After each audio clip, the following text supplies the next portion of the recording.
Hello everybody, my name's Sam. I make waifu meta content, and in today's video, we're going to be looking at these insane free-to-play weapons that Mihoyo has given us. And not just free-to-play weapons, but just really good 4-star support weapons that we can use on our teams. Everybody gets excited for support characters, so I think we should feel the same whenever Mihoyo gives us support weapons as well. And especially for free and how easy they will be to max refine. In this video, we're going to be looking at the weapons and the descriptions, as well as who they best complement and suggested artifacts as well. So without further ado, let's get into the video. So first of all, let's read the catch. Really basic. Energy recharge, base attack 510, pretty high base attack. Increases elemental burst damage by 16% and elemental burst crit rate by 6%. So you already know it's geared towards characters that we can take advantage of their burst. And this one's a no-brainer on who it belongs to. First of all, it belongs to the queen, the one and only Raiden Shogun. Now you shall perish.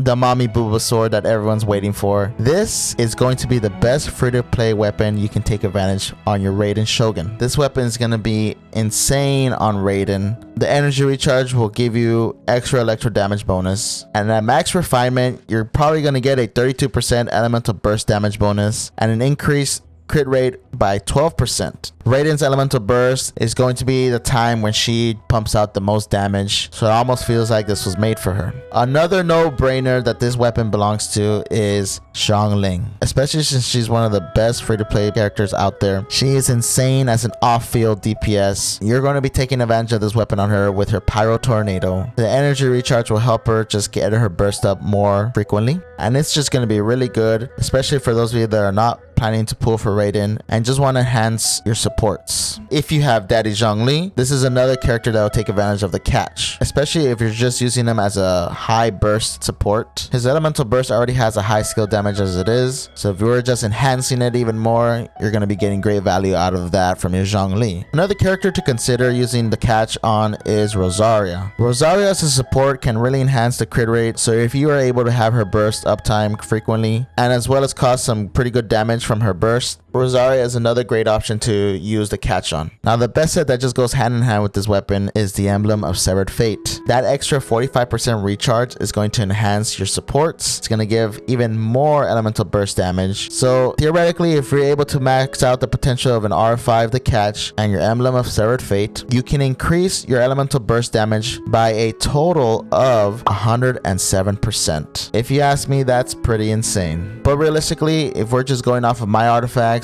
and using the Skyward Spine as a substitute for the catch, we can probably get around 238 250 energy recharge, which if combined with an R5 the catch, we can get about 94.5 elemental burst damage bonus. Moving on to the luxurious Sea Lord, and I like how in parentheses they have to put Claymore because since it's a freaking fish, for all we know it could be a freaking sword, a lance, it could be a weapon for any character, so I like how they had to put Claymore in parentheses just to kind of reiterate that it is a Claymore. Anyways, we have a 55.1 attack substat, we have a 454 base attack. This is on the low side, but it's because it's made up by the high percent of attack. This weapon increases elemental burst damage by 12%. When elemental burst hits opponents, there's a 100% chance of summoning a huge onrush of tuna that deals 100% attack as AoE damage. This effect can occur once every 15 seconds. Man, I can't imagine how that effect is going to look. So the big no-brainer that probably everyone is thinking for is of course Beiru, especially since we just had an event where everybody got a free Beiru. You can make Beiru one of the best off-field burst damage support in the game because her Stormbreaker ability is just really good for an off-field burst support. The Claymore is obviously tailored towards characters to take advantage of their burst damage. At max refinement, we're going to see an increase in burst damage by 24%, so not as much as the catch, but still a pretty good amount. And once again,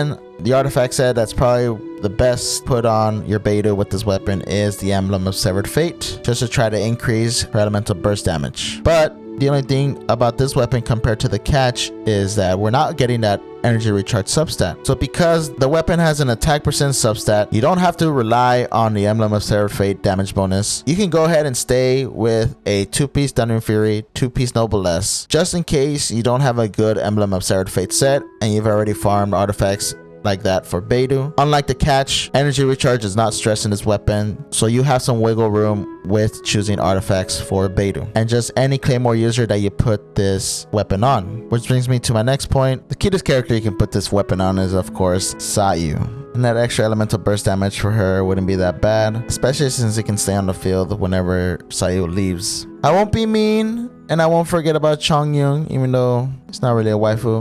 And you're probably thinking like, you mentioned Zhang Li, but technically Archons do not have a gender, so Zhang Li could be a waifu, we don't know. But yeah, Chongyun, you can use it for extra damage for his burst, maybe cause some melts here and there.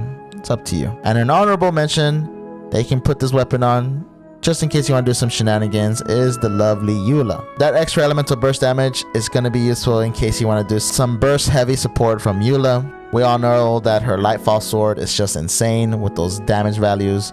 So if you want to enhance it more with this weapon, it's a pretty good free to play option. And why not cause some crazy tuna shenanigans while you're at it? I think that'd be fun. So just to kind of wrap up everything, these weapons are going to be very, very crucial to enhancing your damage for your teams. And I might need to stop saying waifu or meta, because at this rate, with all the crazy amount of support we're getting for these characters, waifus are becoming the meta. But anyways, that's it for this video. You let me know in the comments what you think about these weapons and who you're gonna put them on.